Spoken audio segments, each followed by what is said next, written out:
Orang yang sadar bahwa dirinya tidak tahu, pastinya dia akan serius belajar, mengejar pengetahuan biar jadi tahu. Tapi orang yang tidak sadar bahwa dia tidak tahu, itu biasanya merasa dirinya sudah tahu, merasa dirinya sudah mampu, dirinya sudah pinter. Orang semacam ini justru orang yang mandek.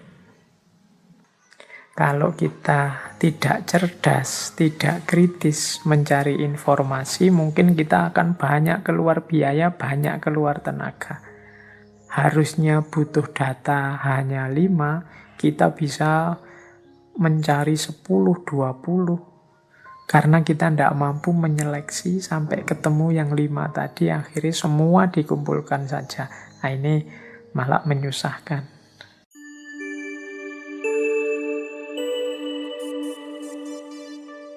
Assalamualaikum warahmatullahi wabarakatuh.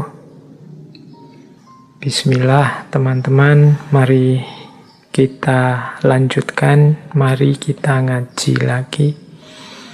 Malam hari ini tema yang akan kita bahas adalah tema berpikir kritis.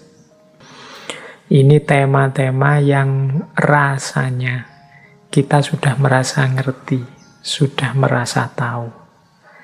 Tetapi setelah kita telusuri, kita kaji, ternyata kita banyak belum tahu juga.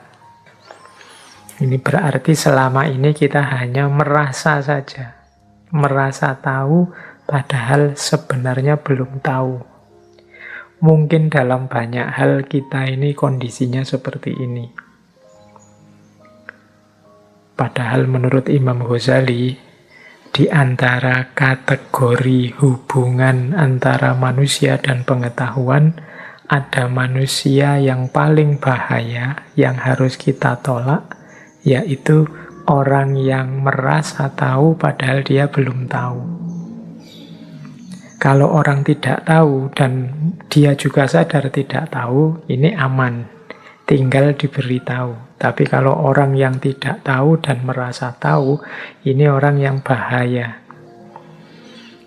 Padahal dalam banyak hal kadang-kadang kita bergaya seperti ini. Kita merasa sudah paham, ternyata belum paham.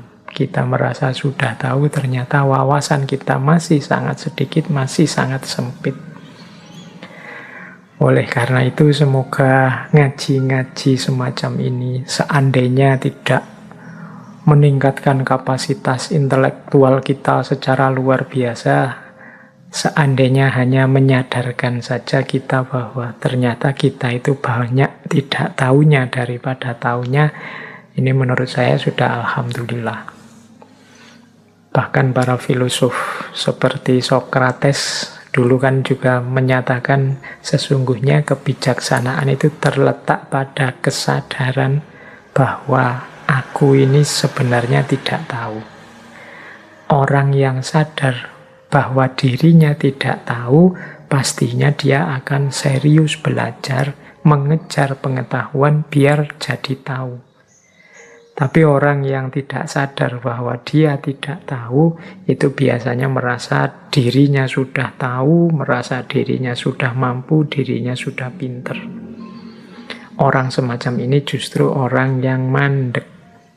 Malam hari ini tema kita agak nyambung dengan hal itu, yaitu tema berpikir yang kritis. Nah, sekarang karakter yang disebut kritis itu seperti apa sih?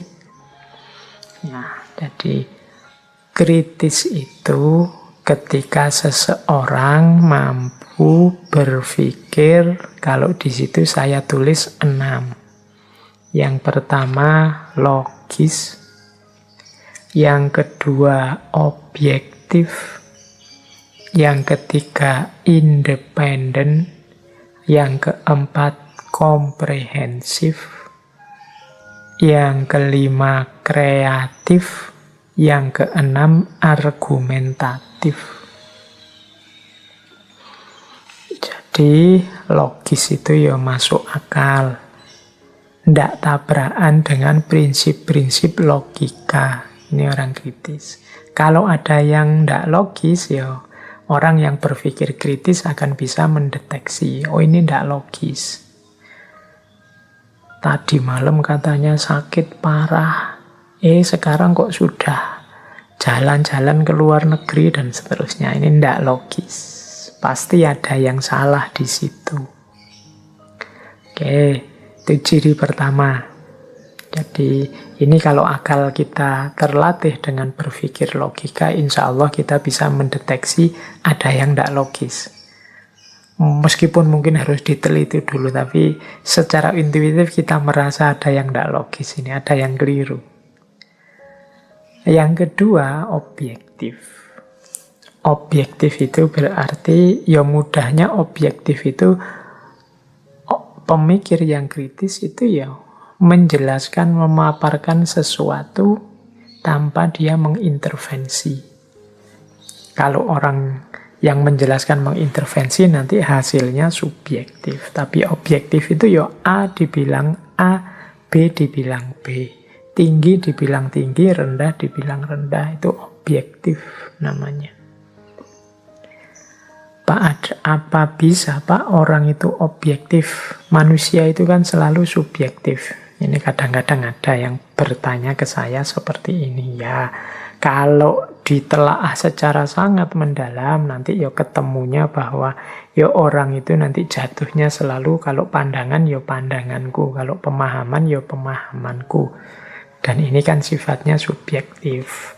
Tapi dalam prosesnya tetap kita harus mengedepankan objektivitas. Tidak boleh sejak awal. Kan subjektif itu tidak ada, atau ya berarti saya ngawur saja lah, kan setiap orang sesuai persepsinya. Nah, ini namanya sudah tidak objektif lagi. Bahwa nanti hasilnya ya sesuai persepsiku, sesuai pandanganku, yang mungkin tidak cocok dengan semua orang, tidak masalah. Yang penting sejak awal niatku adalah untuk menjelaskan seobjektif mungkin.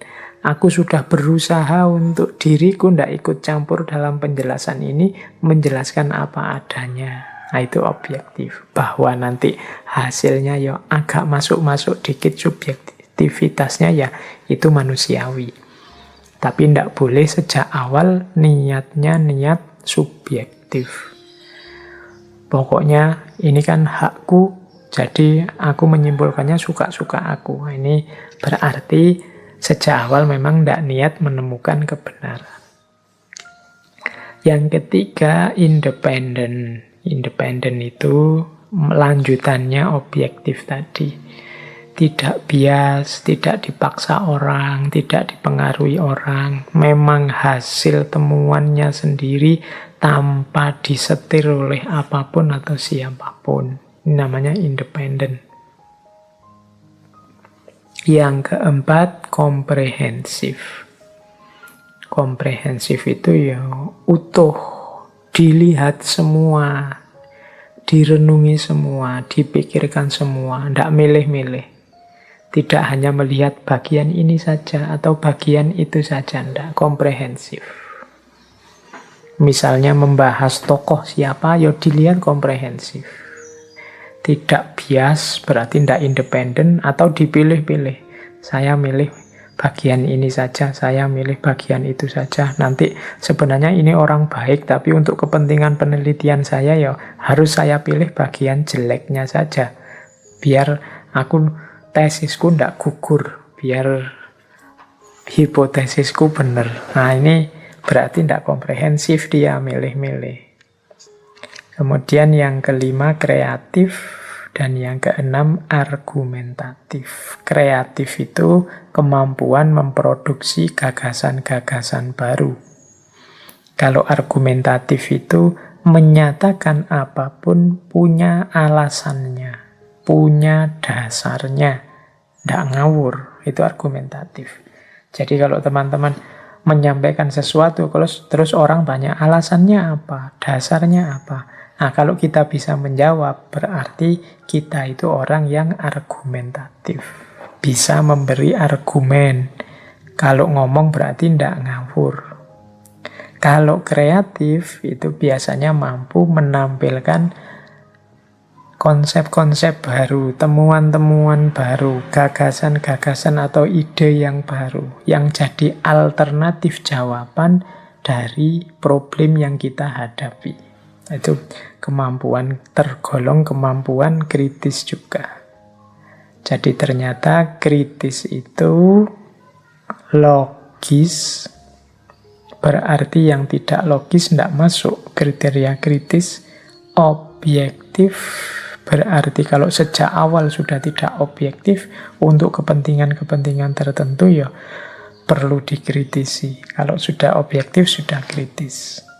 Kemudian yang ketiga, independen, tidak bias, tidak penuh kepentingan di luar kebenaran. Yang keempat, komprehensif, melihatnya utuh. Yang kelima, kreatif. Dan yang keenam, argumentatif. Jadi kalau teman-teman ingin membangun diri jadi sosok yang kritis, kalau mahasiswa ya mahasiswa yang kritis, kalau pegawai ya pegawai yang kritis, tampilkanlah diri kalian sebagai sosok yang logis, objektif, independen, komprehensif, kreatif, dan argumentatif. Terus kita lanjutkan. Apa bedanya pemikir kritis dan pemikir bukan kritis? Nah, ini sebenarnya ya jawabannya tadi sudah dijelaskan di bagian slide sebelumnya tadi, bahwa kalau pemikir kritis itu dia mampu mencari informasi yang relevan, kemudian memisahkannya dengan informasi yang tidak relevan. Yang kedua, dia mampu menggunakan informasi yang relevan tadi untuk menyelesaikan masalah, sehingga wawasan informasi yang relevan tadi tidak sekedar dihafalkan, diingat, tapi juga dijadikan jalan untuk problem solving. Itu kan tadi cirinya 2. Kalau yang tidak kritis berarti sebaliknya. Dia hanya pokoknya ada fakta, ada informasi, dikumpulkan semua. Semuanya dianggap sama pentingnya. Nah, ini namanya tidak kritis. Kalau teman-teman nanti mungkin nulis skripsi, tesis, atau disertasi, kemampuan mencari informasi yang relevan ini penting.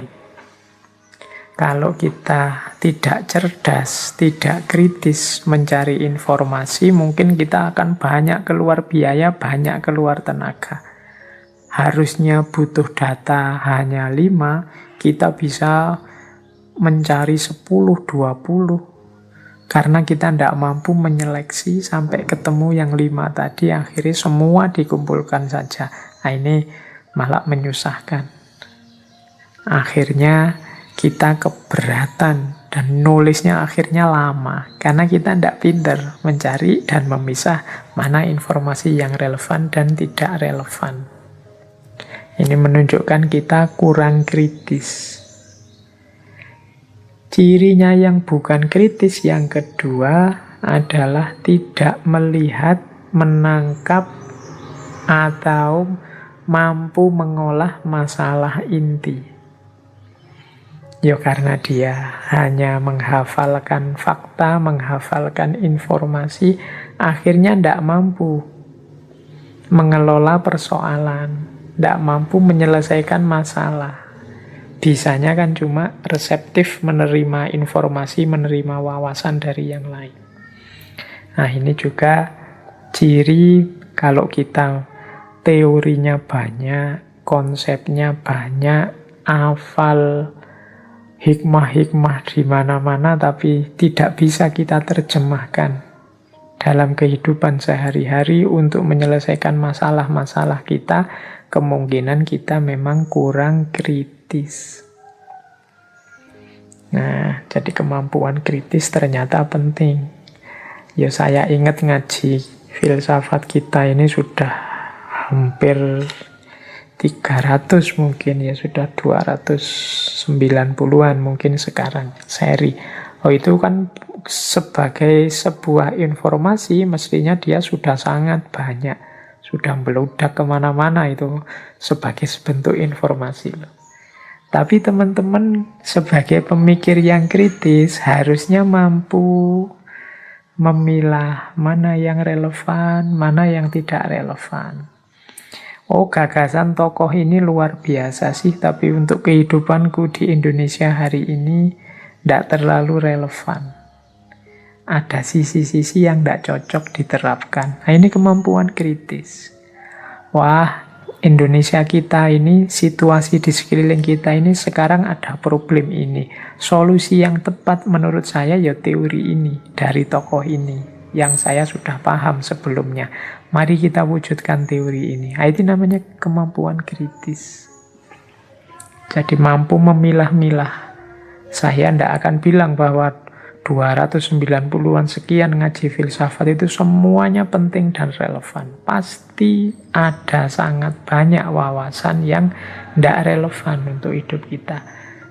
Dicatat ya, tidak relevan loh. Tidak relevan itu bukan berarti keliru. Tapi ruang dan waktunya tidak cocok. Momennya tidak pas. Mungkin nanti kalau momennya pas, ya dia dipakai lagi. Dia sesuai lagi, bisa diambil lagi.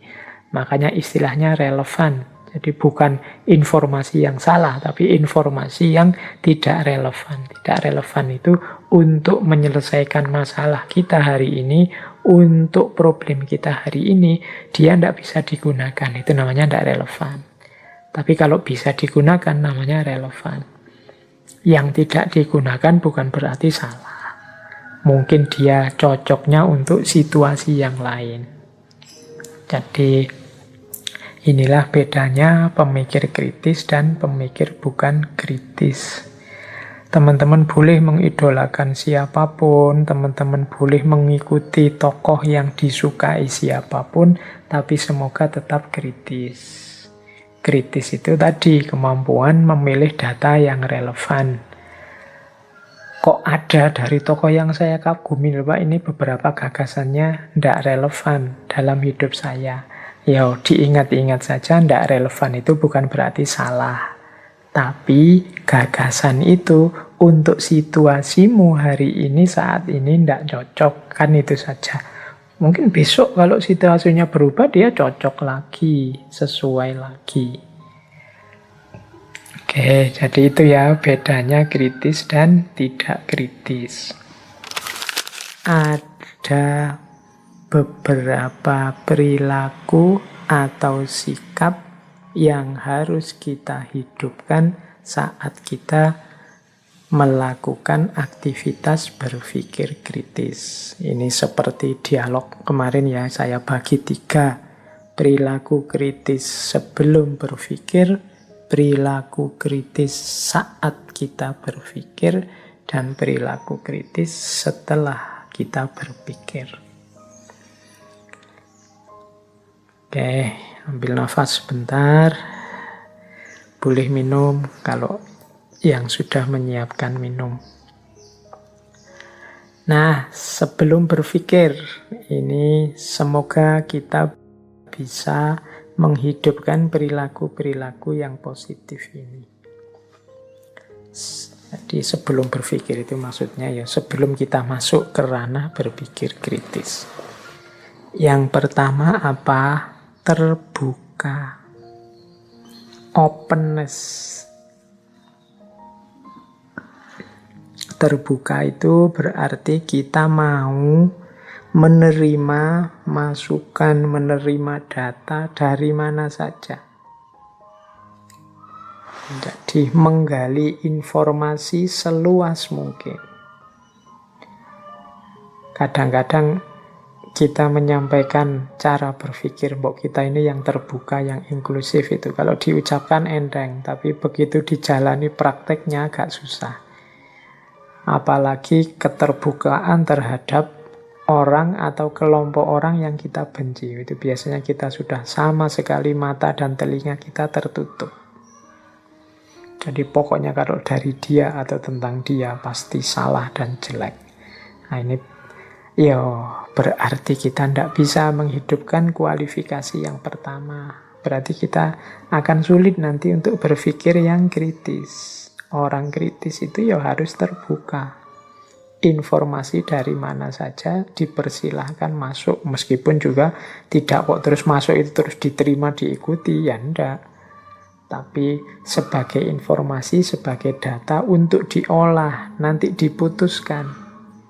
Mana yang saya ikuti, mana yang tidak, itu urusan nanti yang berbeda. Tapi dalam proses berpikir itu kita harus terbuka. Jangan sampai tadi, karena ada prinsip fairness, kita tidak adil. Yang kita dengarkan dari yang kita suka saja, yang kita setujui saja. Itu berarti kita kehilangan prinsip yang pertama. Prinsip keterbukaan. Kemudian yang kedua, jujur. Nah, jujur ini yang benar ya disampaikan sebagai benar, yang salah dipahami dan disampaikan sebagai salah. Nah, ini namanya jujur. Ya kelihatannya sepele juga, tapi penerapannya ternyata juga tidak sederhana. Apalagi hidup kita ini kan banyak disetir oleh suka dan tidak suka, seperti yang saya jelaskan tadi. Tentang yang tidak kita sukai, ya biasanya kita ini tidak adil. Kalau sudah tidak adil, ya berarti tidak jujur. Kalau ada yang jelek-jelek dari kelompok kita, kita sembunyikan. Atau kita tafsir ulang, atau kita jelaskan versi kita biar maunya salah, tidak jadi salah. Ini namanya sudah tidak jujur, tidak objektif. Berpikir kritis harus jujur. Kalau tidak punya kualifikasi jujur, ya nanti hasilnya pasti tidak memuaskan. Yang ketiga, ingin tahu. Jadi ini gandengannya terbuka tadi ya. Diri kita terbuka. Kalau terbuka itu kan kesannya pasif. Dari mana-mana masuk. Tapi juga ada unsur aktifnya, yaitu ingin tahu. Tidak menerima begitu saja apa-apa yang masuk. Nah, itu ingin tahu namanya. Di antara mentalitasnya ilmuwan itu ingin tahu. Jadi ilmuwan itu kan orang yang banyak ilmu atau orang yang cinta ilmu. Dia tidak mudah puas dengan yang dipahami saat ini. Dia merasa selalu kurang saja. Itu berarti punya mental ingin tahu. Kemarin di sesi pertanyaan itu ya sudah saya jelaskan tentang curiosity. Daya ingin tahunya manusia. Yang ketika dia dewasa sering hilang karena ditelan oleh common sense, kebenaran-kebenaran sosial yang belum teruji. Yang keempat, perilaku kritis sebelum berpikir adalah skeptis. Ya skeptis ini kalau diterjemahkan letterlek ya ragu.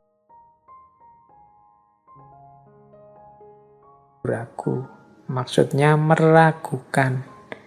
Kalau ada orang ngomong A, tidak kesusu ditelan, tidak kesusu diterima. Diragukan dulu. Apa iya benar? Loh ini ada dalil Al-Qur'annya ya. Iya sih saya tahu ada ayatnya. Tapi apa pemahaman ayat itu harus begitu? Harus seperti itu. Tidak adakah pemahaman yang berbeda? Nah, itu namanya skeptis. Jadi saya percaya sih Al-Quran itu pasti baik, pasti benar. Tapi engkau kan manusia. Kadang-kadang juga ada khilafnya, ada kelirunya. Makanya tidak kesusu saya terima, saya uji dulu. Nah ini namanya perilaku skeptis. Ya memang rasanya menjengkelkan kalau ada orang skeptis itu. Kita ngomong apa dia tidak percaya. Kita menyampaikan apa dia ingin menguji kebenarannya dulu. Tapi kalau tidak ada sikap skeptis, nanti kita bisa mudah tertipu, mudah tertelan berita-berita palsu. Mengapa hari ini merajalela banyak terjadi hoax, berita palsu yang padahal bohong tapi kok viral, ya karena jangan-jangan kita sudah kehilangan perilaku skeptik. Jadi perilaku yang tidak mudah percaya begitu saja tentang sesuatu. Oke, jadi perilaku kritis yang keempat, skeptik. Perilaku kritis yang kelima itu optimis. Jadi optimis itu ya saya sekarang belum tahu, tapi saya akan berusaha. Pada saatnya saya akan ketemu kebenaran, itu optimis. Ya saya masih skeptis ini, masih ragu-ragu dengan kebenarannya. Akan saya kejar. Pasti ketemu apakah ini berita benar apa berita palsu. Ini berarti sikap optimis. Percaya diri. Yakin bahwa aku mampu dengan usaha yang maksimal untuk menemukan kebenaran. Nah, ini sikap optimis. Jangan pesimis. Kalau pesimis itu biasanya tidak percaya diri. Wah, apalah saya ini Pak. Mungkin saya ya tidak mampu. Pingin sih Pak sebenarnya saya itu tidak termakan hoax. Saya tidak ikut-ikutan viral-viralan. Tapi ya gimana lagi lah Pak. Situasinya hari ini seperti ini. Itu mental pesimis namanya. Percayalah kalian pasti bisa kalau mau. Kalian pasti mampu kalau memang niat. Jadi optimislah untuk bisa menemukan kebenaran. Ya kalau tidak optimis kamu pastinya males untuk berpikir kritis. Jadi tetaplah optimis.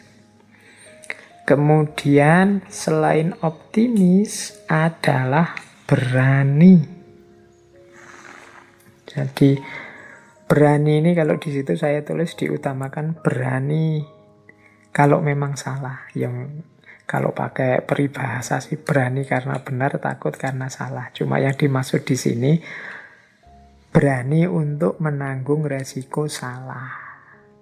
Biasanya orang itu kalau tidak berani salah, itu kan tidak berani ngapa-ngapain. Mau sih Pak ke sana, tapi nanti kalau keliru gimana? Pingin sih Pak nulis, tapi nanti kalau diketawain orang gimana? Akhirnya tidak jadi nulis. Ini bukan karakter pemberani. Pemikir kritis itu berani. Jadi tidak sekedar pasrah saja mengikuti pikiran orang lain, dia juga berani untuk melakukan analisis, melakukan evaluasi, membangun gagasannya sendiri. Nah nanti kalau salah gimana? Ya kalau salah diluruskan. Pasti banyak orang yang bersedia meluruskan. Jangan minder. Kadang-kadang kita itu sebenarnya tahu, tapi tidak mau tampil karena tidak percaya diri. Karena pesimis dan tidak berani. Ini kalau saya sambung dengan teorinya Imam Ghazali yang tadi saya sebut di depan, yang seperti ini itu adalah orang yang tidak tahu kalau dia itu sebenarnya tahu. Jadi orang ini tidak sadar, kamu itu sudah pinter, kamu itu sudah mampu, kamu itu sudah ngerti. Tapi karena engkau tidak percaya diri, karena engkau pesimis, akhirnya engkau tidak berani melakukan hal-hal yang positif, yang konstruktif, yang manfaat untuk umat dan masyarakat sekelilingmu. Beranilah. Kalau versinya Imam Ghazali, menghadapi orang semacam ini itu seperti orang tidur. Orang tidur berarti apa? Bangunkanlah. Sadarkanlah dia bahwa dia mampu. Sampean itu hebat kok. Ilmumu sudah tinggi, wong sudah ikut ngaji filsafat berapa ratus sesi. Kalian sudah mampu. Tinggal beranilah dan optimislah. Nah ini perilaku berpikir yang tergolong kritis. Dan yang terakhir, kalau ini pastinya ya, sabar dan tangguh. Jadi tekun, telaten. Ya memang kadang dalam proses berpikir yang kritis itu ada jatuh bangunnya. Jadi ada kalanya kita berhasil menemukan kebenaran, ada kalanya tidak ketemu-ketemu sampai kita capek, sampai dipending, sampai wah. Tapi kita tetap harus sabar dan tangguh. Sebagaimana saya sebut tadi, kebenaran ini fitrah. Fitrah kita adalah hidup dalam kebenaran. kita tidak akan betah hidup dalam kesalahan. Maka kita harus sabar dan tekun mengejar kebenaran. Oke, jadi itu perilaku-perilaku kritis yang harus kita hidupkan sebelum berpikir. Selanjutnya,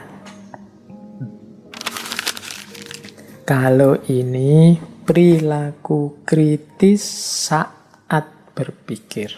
Nah, ini kalau prasyarat di depan sudah terpenuhi, teman-teman sudah punya kualitas terbuka, jujur, ingin tahu, skeptis, optimis, pemberani, dan sabar serta tangguh, maka sekarang saatnya menjalani berpikir kritis dengan segala standar dan elemen tadi yang dijelaskan. Sikap mental apa yang harus kita miliki di sini? Di catatan saya, saat kita berpikir, perhatikan beberapa karakter yang harus kita miliki. Yang pertama apa? Spekulatif. Nah, ini saya tidak tahu ya, istilah spekulatif ini kesannya kadang-kadang negatif.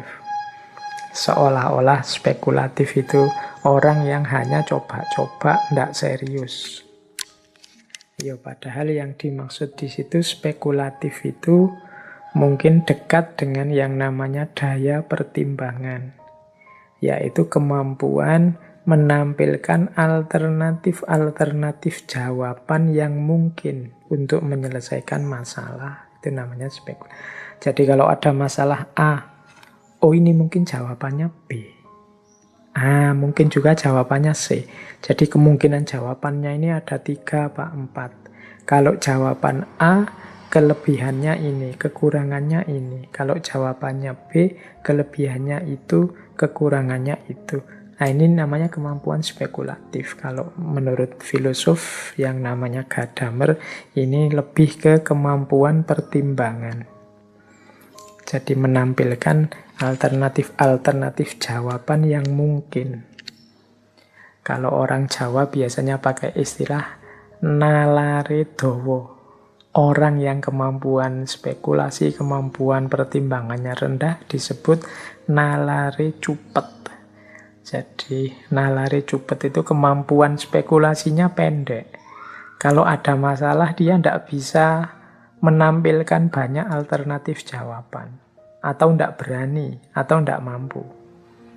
Begitu diputus oleh pacarnya, itu kalau orang daya pertimbangannya luas, dia bisa menampilkan banyak alternatif solusi. Ini sekarang saya diputus oleh pacarku, solusinya bisa cari pacar lagi, atau bisa juga merayu dia lagi, atau bisa juga ditunggu saja nanti dia mesti balik-balik sendiri, atau bisa juga apalah, banyak solusinya. Nah, ini berarti kemampuan pertimbangannya canggih. Ada yang orang tidak mampu spekulasi, kemampuan pertimbangannya rendah. Begitu diputus pacarnya, wah, tidak tahu lagi apa yang harus dilakukan. Akhirnya dunianya gelap, pesimis, putus asa, tidak mau ngapa-ngapain lagi, sudah hancur semuanya. Nah, ini kemampuan pertimbangannya kurang canggih. Itu kalau urusan pacaran. Urusan dagang juga begitu. Ini pandemi ini sepi sekali daganganku. Ini yang bisa saya lakukan apa menghadapi situasi seperti ini. Nah, itu yang daya pertimbangannya rendah, mesti isinya ya mengeluh dan putus asa. Situasinya begini, hancur sudah aku, rusak sudah hidupku, dan seterusnya. Tapi yang kemampuan pertimbangannya tinggi, dia bisa menampilkan banyak alternatif-alternatif jawaban. Enaknya bagaimana? Mungkin melakukan ini. Tapi kalau melakukan ini, nanti resikonya ini. Atau mungkin ini saja. Nah, tapi kalau ini ada juga masih resikonya. Atau yang itu. Yang itu bagus sih, tapi berat. Nah, ini namanya kemampuan spekulasi. Nah, orang yang kritis harus canggih dan mau berspekulasi. Orang yang tidak mau menampilkan kemampuan pertimbangan atau spekulasi biasanya orang yang perspektifnya tunggal. Ngertinya kebenaran itu hanya ini dan tidak ada yang lain. Ya jatuhnya nanti jadinya tidak kritis. Kemudian yang kedua, perilaku kritis lagi adalah kesediaan untuk dituntun oleh pengalaman dan rasio. Maksudnya begini, orang yang berpikir kritis itu juga harus objektif terhadap pengalaman, terhadap rasio. Kesediaan dituntun itu ya kalau memang kenyataannya begitu ya diterima saja. Kalau memang menurut pikiran kita rasionalnya begitu ya diterima saja. Meskipun mungkin tidak sesuai dengan harapan kita. Nah ini namanya kritis. Jadi saya itu membayangkan kalau saya belajar sangat rajin semester ini itu IP ku 4 misalnya. Tapi kenyataannya IP-nya malah di bawah 3 misalnya. Nah itu ya kenyataan, diterima saja. Berarti kenyataan bunyinya begitu. Jadi kesediaan untuk dituntun itu ya kesediaan untuk menerima hasil observasi melalui pengalaman dan rasio. Jadi misalnya kita ke lapangan meneliti apa, bayangan kita, objek yang kita teliti itu seperti apa. Tapi begitu sampai di lapangan lah kok begini isinya. Nah, tapi ya mau tidak mau harus kita terima, wong faktanya begitu. Itu namanya kesediaan untuk dituntun oleh pengalaman dan rasio. Banyak orang yang kemudian membantah pengalaman objektifnya. Ndak ini mesti bukan itu, ini mesti hanya oknum saja. Bukan jadi ciri. Ini mesti hanya kasuistik saja, tidak jadi yang utama. Ini biasanya ciri-ciri tidak bisa menerima pengalaman dan rasio. Yo harus diterima wong kenyataannya begitu. Meskipun kalau memang masalah yo kita lanjutkan ke aspek problem solvingnya. Cara menyelesaikan masalahnya gimana. Dan ini nyambung dengan ciri selanjutnya, siap menerima temuan. Jadi, walah saya meneliti berbulan-bulan, kesimpulannya ternyata ini. Ya sudah, harus mau diterima, ya memang hasilnya itu mau diapakan lagi. Ini termasuk kritis juga. Jadi kritis itu tidak boleh mengingkari temuan kita sendiri. Wong kita sudah menjalani proses berat kan sejak awal tadi dengan langkah-langkahnya, standarnya, elemennya. Ketemunya ternyata tidak sesuai harapan, ya tetap harus diterima. Siap menerima temuan, faktanya begitu. Hari ini itu kan banyak orang yang tidak siap melihat fakta, melihat temuan. Sehingga fakta yang objektif, yang sudah jelas benar salahnya diolah, dimanipulasi biar sesuai dengan keinginannya. Ini kadang-kadang sampai ke level menipu dirinya sendiri. Jangan lupa saya bilang tadi kebenaran itu fitrah. Kalian akan gelisah terus kalau hidup di ranah yang kalian tahu padahal itu sebenarnya salah, keliru. Jadi berpikir kritis berarti siap menerima temuan apapun. Yang keempat, kritis berarti siap menghadapi kesalahan. Kita ini bukan malaikat, kita ini juga bukan yang tahu segalanya dan mampu segalanya. Kadang-kadang kita juga keliru, kadang-kadang kita juga salah. Ya kalau memang terbukti walahala ternyata salah saya tadi, ada data yang belum masuk, ada proses yang saya loncati, berarti temuan tadi salah. Ya diakui salah. Jangan ngeyel. Jadi siaplah menerima konsekuensi bahwa aku ini manusia yang bisa salah. Itu justru bagian dari perilaku kritis. Dan yang terakhir, saat berpikir, jangan lupa kita harus siap bersedia untuk menangguhkan keputusan apabila memang belum ketemu jawabannya yang benar. Jadi kebenarannya masih belum ketemu ini. Saya sudah meneliti kemana-mana, saya sudah mencari data, cari argumen kemana-mana, ternyata juga belum ketemu. Ya ditangguhkan dulu. Ditangguhkan itu berarti ya masih dalam proses, masih harus disabari. Jangan ngarang, jangan nekat. Jadi siap menangguhkan keputusan. Jadi ditunggu dulu sampai memang benar-benar ketemu hasilnya. Tidak boleh ngawur. Kalau ngawur karena urusan kebenaran. Kalau diawur nanti malah merusak semuanya. Oke, jadi ada 5 perilaku yang harus kita hidupkan saat kita berpikir. Yang pertama spekulatif. Yang kedua, siap dituntun oleh pengalaman dan rasio. Yang ketiga, siap menerima temuan. Yang keempat, siap menghadapi kesalahan. Dan yang kelima, siap menangguhkan keputusan. Yang terakhir, saat kita selesai, sudah menemukan kebenaran, ada 2 perilaku yang harus kita hidupkan.